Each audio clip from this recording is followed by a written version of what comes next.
तर मित्रांनो मी आलेलो आहे इंदिरा गांधी हॉस्पिटल या ठिकाणी. आणि कशासाठी आलो माहिती आहे का भावांनो? कारण की हा होणार आहे काका आणि हा होणार आहे पप्पा.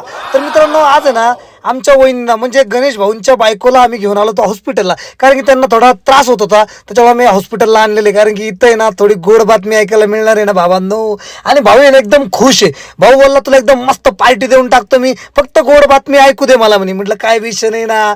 जशी आम्ही एंट्री केली भावांनो तर अचानक बाळाचा आवाज आला. बघतो तर काय भावाला मुलगी झाली ना. भावाला मुलगी झाली, इतके सर्व खुश झाले ना. कारण की आजकाल मुलगी झाल्याच्या नंतर आहे ना लोक थोडे कानकुचपणा करतात, पण यांची फॅमिली ना खूप जोरात होती कारण की त्यांना मुलगीच हवी होती मित्रांनो. तर बघू शकता किती खुश होता माझा मित्र. फार व्हिडिओ कॉल वगैरे फुल चालू. आणि मुलगी इतकी गोंडस होती भावांनो, दाखवायची तुम्हाला. हे बघा इतकी सुंदर अशी मुलगी झालेली भावाला. आणि फार आनंद झाला सर्वांना. आणि भावाने सर्वांना फोन करून सांगितलं एकदम जबरदस्त, काहीच विषय नाही. आणि हा झालाय काकावरून हा फुल लाजून राहिला. कारण काकांचा अधिकार एवढा असतो मुलीवरती विचाराच्या बाहेर. कारण की ना का बापापेक्षा काकाच्या अंगावर जास्त मुलगी असते मित्रांनो. त्याच्यामुळे काका पण खूप खुश होता आणि म्हणे मी मस्त पार्टी देऊन टाकतो. म्हटलं क्या बात आहे, पार्टी तर द्यायलाच पाहिजे यार. कारण की आनंदाचा क्षण आहे ना मित्रांनो. भेटू आता नेक्स्ट ब्लॉग मध्ये. तोपर्यंत लाईक करा, फॉलो करा.